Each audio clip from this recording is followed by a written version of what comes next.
Assalamualaikum warahmatullahi wabarakatuh. Kami dari kelompok 8 akan memaparkan materi bertemakan guru visioner.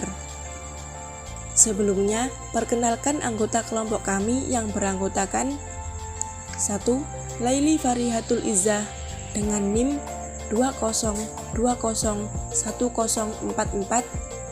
2. Muhammad Roziki dengan NIM 20201055. Dan yang ketiga, Laila Nuris Sobhati dengan NIM 20201056.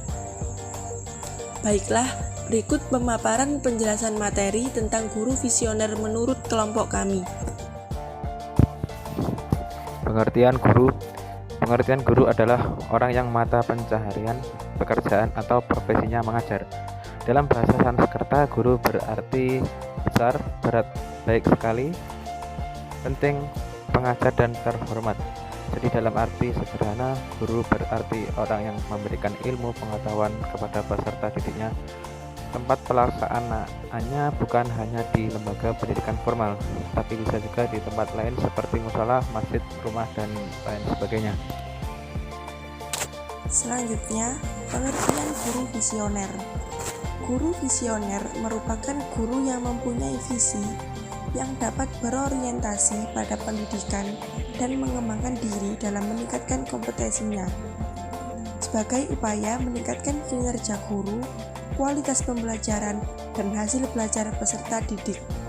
Visi sendiri adalah penyataan tujuan sebuah organisasi yang memberikan tujuan dan arah suatu lembaga dalam jangka panjang dan merupakan kunci atribut pemimpin, atribut energi manusia, dan pembuat suatu kebijakan.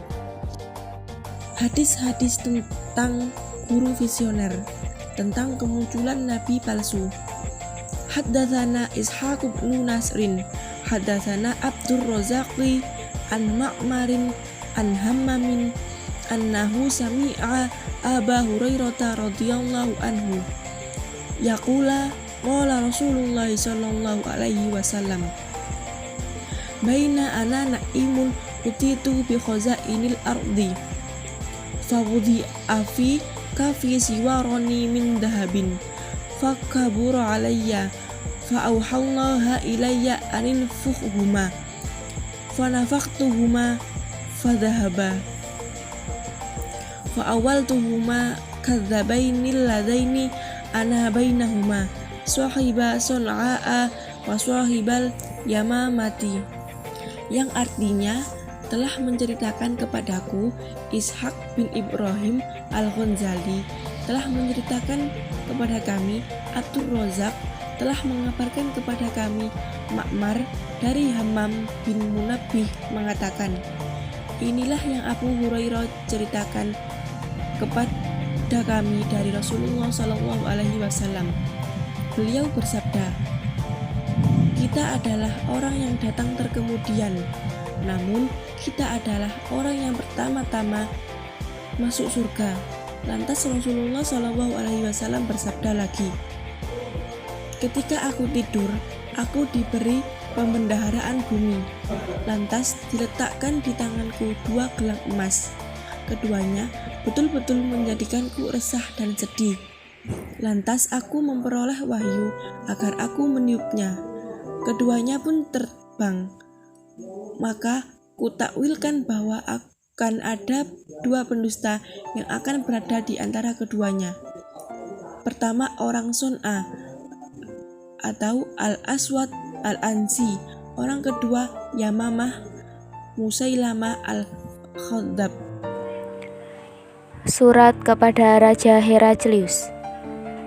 Haddatsana Abul Yaman Al-Hakam ibn Nafi' qala akhbarana Syu'aib an Az-Zuhri qala akhbarani Ubaidullah ibn Abdullah ibn Utbah ibn Mas'ud anna Abdullah ibn Abbas akhbarahu anna Aba Sufyan ibn Harbin akhbarahu anna Hiraqla arsala ilaihi fi raqmin min Quraisy wa kanu tujaran bisya'mi fil muddati allati kana Rasulullah sallallahu alaihi wasallam madda fiha Aba Sufyan wa kuffar Quraisy fa'atauhu wa hum bi Iliya فدعاهم في مجلسه وحوله عظمه الروم ثم دعاهم ودعا بترجمانه فقال أيكم أقرب نسبا بهذا الرجل الذي يزعم أنه نبي؟ فقال أبو سفيان فقلت أنا أقربهم نسبا. فقال أدن مني وقربوا أصحابه فأجعلهم عند ظهري. ثم قال لترجمانه قل لهم إني سائل هذا عن هذا الرجل فإن كذبني فكذبوه فوالله لولا الحياء من أن يأثروا علي كذبا لكذبت عنه. ثم كان أول ما سألني عنه أن قال كيف نسبه فيكم؟ قلت هو فينا دون سبأ. قال فهل قال هذا القول منكم أحد قط قبله؟ قلت لا. قال فهل كان من أبائه من مالك؟ قلت لا. قال فأشرف الناس يتبعونه أم ضعفاؤهم؟ فقلت بل ضعفاؤهم. قال أيريدون أم ينقصون؟ قلت بل يزيدون. قال فهل يرتد أحد منهم سحطة لدينه بعد أن يدخل فيه؟ قلت لا. قال فهل كنتم تتهمونه بكذب قبل أن يقول ما قال؟ قلت لا. قال فهل يقدر؟ قلت لا ونحن منه في مدة لا ندري ما هو فاعل فيها. قال ولم تمكني كلمة أدخل فيها شيئا غير هذه الكلمة. قال فهل قاتلتموه؟ قلت نعم. قال فكيف كان قتالكم إياه؟ قلت الحرب بيننا وبينه سجال ينال منا وننال منه. قال ماذا يأمركم؟ قلت يقول اعبدوا الله وحده ولا تشركوا به شيئا واتركوا ما يقول آباؤكم ويأمرنا بالصلاة والزكاة والصدق والعفاف والصلاة. فقال للترجمان قل له سألتك عن نسبه فذكرت أنه فيكم دون سبأ فكذلك الرسل تبعث في نسب قومها. وسألتك هل قال أحد منكم هذا القول فذكرت ألا فقل لو كان أحد قال هذا القول قبله لقلت رجل يأتسي بقول قيل قبله. وسألتك هل كان من أبائه من مالك فذكرت ألا قلت فلو كان من أبائه من مالك قلت رجل يطلب ملك أبيه. وأسألتك هل كنتم تتهمونه بالكذب قبل أن يقول ما قال فذكرت ألا فقد عرف أنه لم يكن ليدار الكذب على الناس ويكذب على الله. وسألتك أشرف الناس اتبعوه أم ضعفاؤهم فذكرت أن ضعفاؤهم اتبعوه وهم أتباع الرسل. وسألتك أيزيدون أم ينقصون فذكرت أنهم يزيدون كذلك أمر الإيمان حتى يتم. وسألتك يرتد أحد سحطة لدينه بعد أن يدخل فيه فذكرت ألا كذلك إيمان حين تخالط يشهته القلوب. وسألتك هل يقدر فذكرت ألا كذلك الرسل لا تقدر. وسألتك بما يأمركم فذكرت أنه يأمركم أن تعبدوا الله ولا تشركوا به شيئا وينهاكم عن عبادة الأوثان ويأمركم بالصلاة والصدق والعفاف فإن كان ما تقول حقا فسيملك موضع قدمي هاتين. وقد كنت أعلم أنه خارج لم أكن أظن أنه منكم فلو أني أعلم أني أحلس إليه لتجسمت لقاءه ولو كنت إذا لغسلت عن قدمه. ثم دعا بكتاب رسول الله صلى الله عليه وسلم الذي بعث به ريحة إلى عدم بصرى فدعاه إلى هرقل فقرأه فإذا فيه بسم الله الرحمن الرحيم من محمد عبد الله ورسوله إلى هرقل عدم الروم سلام على من اتبع للهدى أما بعد فإني أدعوك بدعاية الإسلام أسلم تسلم يؤتك الله أحرج مرتين فإن توليت فإن عليك إثم الأريسيين يا أهل الكتاب تعالوا إلى كلمة سواء بيننا وبينكم ألا نعبد إلا الله ولا نشرك به شيئا ولا يتحد بعضنا بعضا أربابا من دون الله فإن تولوا فقولوا اشهدوا بأننا مسلمون. قال أبو سفيان فلما قال ما قال فرغ من قراءة الكتاب كسر عنده الصحاب وارتفعت الأصوات وأخرجنا فقلت لأصحابي حين أخرجنا لقد أمر كسر عنده الصحاب وارتقت أصوات وأخرجنا فقلت لأصحابي حين أخرجنا Laqad amira Amru bin Abi Kabsyah innahu yuhafu maliku bainil asfar famaziltu mukinan annahu sayadharu hatta adhalallahu alayya al-islam wa kana ibnu Nadur sahibu I'liya wa Hiraqla sukukan ala Nasara asy-Syami yuhadisu anna Hiraqla hina qadami I'liya asbaha yawman habisa an-nafs wa qala ba'du batariqatih qad istankarna hayta'ak qala ibnu Nadur wa kana Hiraqlu hazza'an yanzuru fi an-najum faqala lahum hina sa'aluh inni ra'aytu laylata hina nartu fi an-nujum malikal hitan qad dhahar faman yahtanu min hadil ummah qalu laysa yahtinu illa al-yahud fala yuhamminaka sya'nuhum waktub ila madyani mulkik fayaqtulu min fihim minal yahud fabainama hum ala amrihim atiya Hiraqlu birajuli arsala bihi malakun gussan yubiru an khabara Rasulullah sallallahu alaihi wasallam falamma istahbaru Hiraqlu qala idhabu fanduru muhtatitun huwa amla fanadaru ilaihi fadathu annahu muhtatin wasalahu anil arab faqala hum yahtanun faqala Hiraqlu hadha mulku hadil ummata qad dhahar summa kataba Hiraqlu ila sahibi lahu bi Rumiyah kana nadiratu afi ilm wasara Hiraqlu ila Hims falam yarim Himsa hatta atahu kitabun min sahibi yuwafiqu ra'ya Hiraqlu ala hurujin nabi sallallahu alaihi wasallam wa annahu nabi fa idha Hiraqlu li'udama'ir rum fi daskaratin lahu bihs summa amara biwabiha fagulikat summa talata faqala ya ma'syarar rum halakum fil falahi warus wa ayyadna malakukum fasbayu hadan nabi falsu haisatan humril wahsi ilal abwab fajaduha qad gulikat falamma ra'a Hiraqlu nafratahum wa asya minal iman qala rudduhum alai wa qala inni qultu maqalati afalamma ra'a Hiraqlu nafratahum wa aisa minal iman qala rudduhum alai wa qala inni qultu maqalati anifan falamma ra'a Hiraqlu nafratahum wa aisa minal iman qala rudduhum alai wa qala inni qultu maqalati falamma ra'a Hiraqlu nafratahum wa aisa minal iman qala rudduhum alai wa qala inni qultu maqalati anifan uhtabiruha biha syiddatikum ala dinikum faqad ra'aitu fasajjadu lahu radu anhu fakana dalika akhir sya'ni Hiraqla rawahu Shalih bin Kaisan wa Yunus wa Ma'mar an-Zuhri.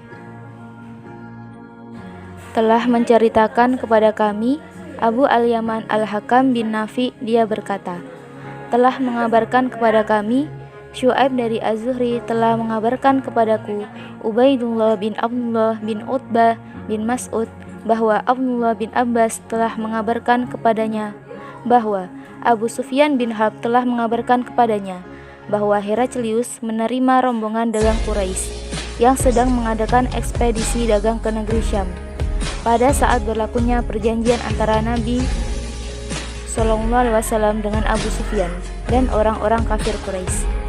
Saat singgah di Ilya, mereka menemui Heraklius atas undangan Heraklius untuk diajak dialog di majelisnya.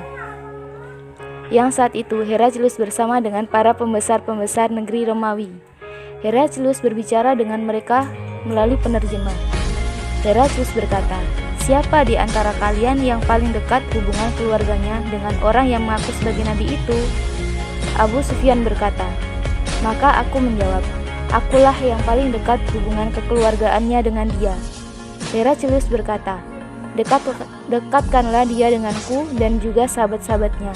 Maka mereka meletakkan orang-orang Quraisy berada di belakang Abu Sufyan. Lalu Heraklius berkata melalui penerjemahnya, katakan kepadanya bahwa aku bertanya kepadanya tentang lelaki yang mengaku sebagai nabi.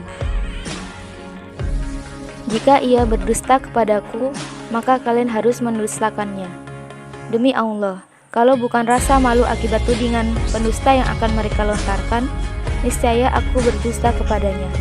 Abu Sufyan berkata, maka yang pertama ditanyakannya kepadaku tentangnya Nabi SAW adalah bagaimana kedudukan nasabnya di tengah-tengah kalian? Aku jawab, dia adalah dari keturunan baik-baik. Tanyanya lagi, apakah ada orang lain yang pernah mengatakannya sebelum dia? Aku jawab, tidak ada. Tanyanya lagi, apakah bapaknya seorang raja? Jawabku, bukan. Apakah yang mengikuti dia orang-orang yang terpandang atau orang-orang yang rendah? Jawabku, bahkan yang mengikutinya adalah orang-orang yang rendah. Dia bertanya lagi, apakah bertambah pengikutnya atau berkurang? Aku jawab, bertambah. Dia bertanya lagi, apakah ada yang murtad disebabkan dongkol terhadap agamanya? Aku jawab, tidak ada. Dia bertanya lagi, apakah kalian pernah mendapatkannya dia berdusta sebelum dia menyampaikan apa yang dikatakan itu? Aku jawab, tidak pernah. Dia bertanya lagi, apakah dia pernah berlaku curang? Aku jawab, tidak pernah. Ketika kami bergaul dengannya, dia tidak pernah melakukan itu. Berkata Abu Sufyan, aku tidak mungkin menyampaikan selain ucapan seperti ini. Dia bertanya lagi, apakah kalian memeranginya? Aku jawab, iya. Dia bertanya lagi, bagaimana kesudahan perang tersebut? Aku jawab, perang antara kami dan dia sangat banyak. Terkadang dia mengalahkan kami, terkadang kami yang mengalahkan dia. Dia bertanya lagi, apa yang diperintahkan kepada kalian? Aku jawab, dia menyuruh kami sembahlah Allah dengan tidak menyekutukannya dengan sesuatu apapun, dan tinggalkan apa yang dikatakan oleh nenek moyang kalian. Dia juga memerintahkan kami untuk menegakkan sholat, menunaikan zakat, berkata jujur, saling memaafkan, dan menyambung silaturahim. Maka Heraklius berkata kepada penerjemahnya, katakan kepadanya bahwa aku telah bertanya kepadamu tentang keturunan orang itu. Kamu ceritakan bahwa orang itu dari keturunan bangsawan. Begitu juga laki-laki itu dibangkitkan di tengah keturunan kaumnya. Dan aku tanya kepadamu, apakah pernah ada orang sebelumnya yang mengatakan seperti yang dikatakannya? Kamu jawab, tidak. Seandainya dikatakan ada orang sebelumnya yang mengatakannya, tentu kuanggap orang ini menipu orang sebelumnya yang pernah mengatakan hal serupa. Aku tanyakan juga kepadamu, apakah bapaknya ada yang dari keturunan raja? Maka kamu jawab tidak. Aku katakan seandainya bapaknya dari keturunan raja, tentu orang ini sedang menuntut kerajaan bapaknya. Dan aku tanyakan juga kepadamu, apakah kalian pernah mendapatkan dia berdusta sebelum dia menyampaikan apa yang dikatakannya? Kamu menjawabnya tidak. Sungguh aku memahami, kalau kepada manusia saja tidak berani berdusta, apalagi berdusta kepada Allah. Dan aku juga telah bertanya kepadamu, apakah yang mengikuti dia orang-orang yang terpandang atau orang-orang yang rendah? Kamu menjawab, orang-orang yang rendah yang mengikutinya memang. Mereka itulah yang menjadi para pengikut Rasul. Aku juga sudah bertanya kepadamu, apakah bertambah pengikutnya atau berkurang? Kamu menjawabnya bertambah. Dan memang begitulah perkara iman hingga menjadi sempurna. Aku juga sudah bertanya kepadamu, apakah ada yang murtad disebabkan marah terhadap agamanya? Kamu menjawab tidak ada.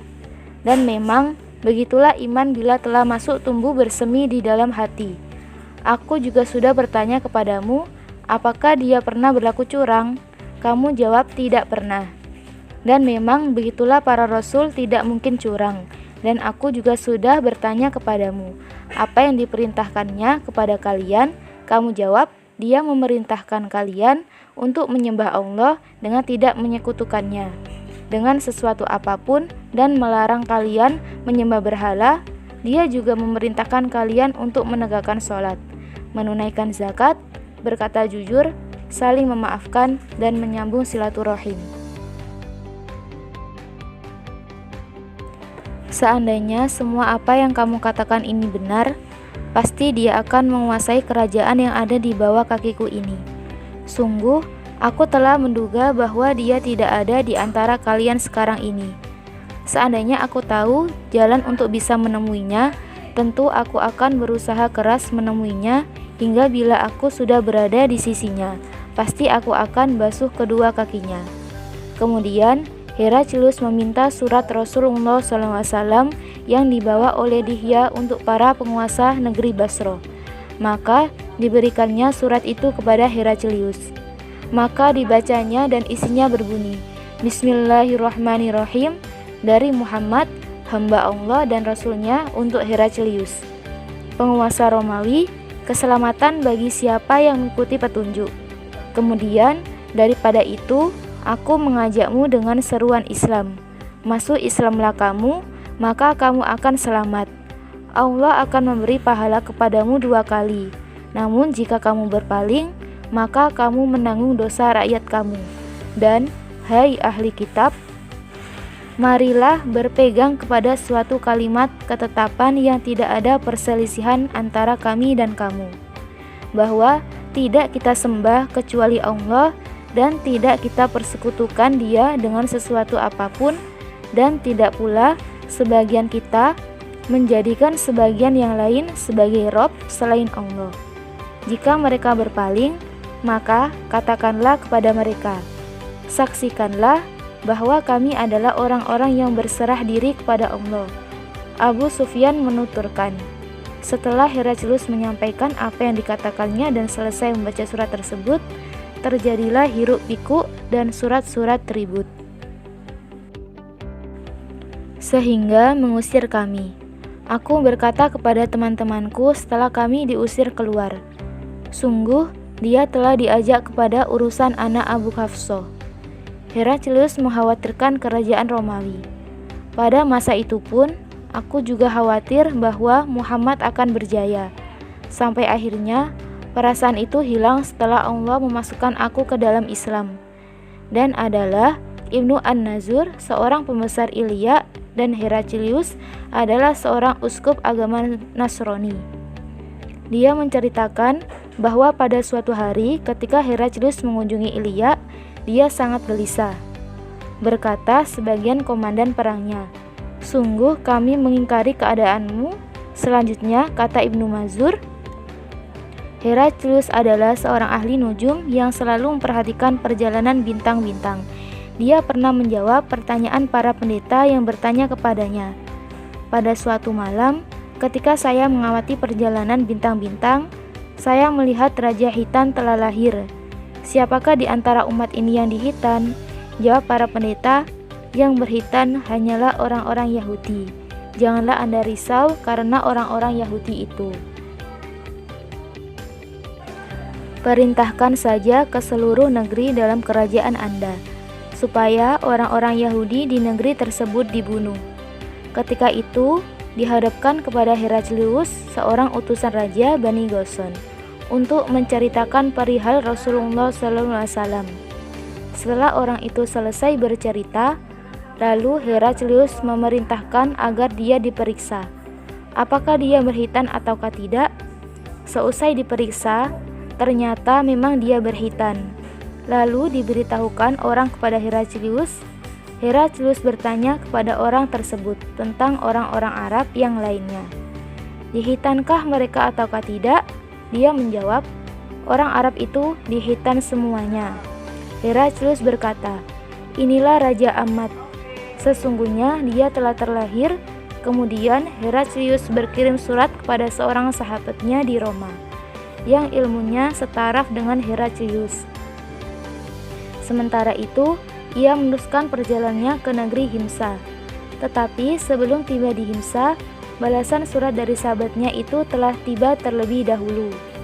Sahabatnya itu menyetujui pendapat Heraklius bahwa Muhammad telah lahir dan bahwa beliau memang seorang nabi. Heraklius selalu mengundang para pembesar Roma supaya datang ke tempatnya di Himsa. Setelah semuanya hadir dalam majelisnya, Heraklius memerintahkan supaya mengunci semua pintu. Kemudian dia berkata, wahai bangsa Rum, maukah Anda semua beroleh kemenangan dan kemajuan yang gilang gemilang, sedangkan kerajaan tetap utuh di tangan kita? Kalau mau, akulah Muhammad sebagai nabi. Mendengar ucapan itu, mereka lari bagaikan keledai liar. Padahal semua pintu telah terkunci. Melihat keadaan yang demikian, Heraklius jadi putus harapan dan mereka akan beriman, percaya kepada kenabian.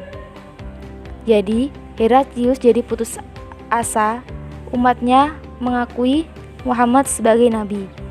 Lalu diperintahkannya semuanya untuk kembali ke tempatnya masing-masing seraya berkata, sesungguhnya saya mengucapkan perkataan saya tadi hanyalah sekedar menguji keteguhan hati Anda. Semua ini saya telah melihat keteguhan itu. Lalu mereka sujud di hadapan Heraklius dan mereka senang kepadanya. Kemudian dia berkata, "Wahai bangsa Rum, maukah Anda semua beroleh kemenangan dan kemajuan yang gilang gemilang, sedangkan kerajaan tetap utuh di tangan kita? Kalau mau, akulah Muhammad sebagai nabi." Mendengar ucapan itu, mereka lari bagikan keledai liar. Padahal semua pintu telah terkunci. Melihat keadaan yang demikian, Heraklius jadi putus harapan dan mereka akan beriman, percaya kepada kenabian. Jadi Heraklius jadi putus asa, umatnya mengakui Muhammad sebagai nabi. Lalu diperintahkannya semuanya untuk kembali ke tempatnya masing-masing seraya berkata, "Sesungguhnya saya mengucapkan perkataan saya tadi hanyalah sekedar menguji keteguhan hati Anda. Semua ini saya telah melihat keteguhan itu." Lalu mereka sujud di hadapan Heraklius dan mereka senang kepadanya. Tanda-tanda peperangan besar dari Sunan Abi Dawud.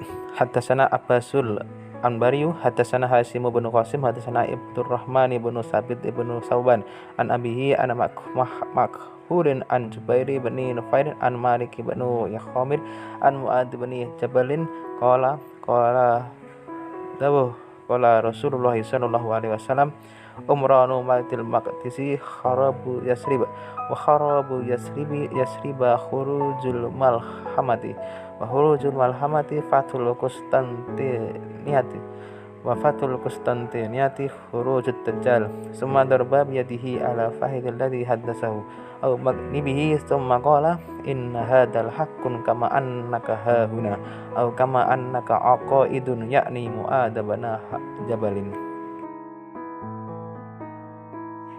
Artinya, telah menceritakan kepada kami Abbas Al-Anbari berkata, telah menceritakan kepada kami Hasim Ibnul Qasim berkata, telah menceritakan kepada kami Abdurrahman bin Sabit bin Sauban dari bapaknya, dari Makhul, dari Jubair bin Mufair, dari Malik bin Yukhamir, dari Mu'adz bin Jabal. Ia berkata, Rasulullah Shallallahu Alaihi Wasallam bersabda, ramainya kota Baitul Maqdis adalah tanda kehancuran kota Madinah.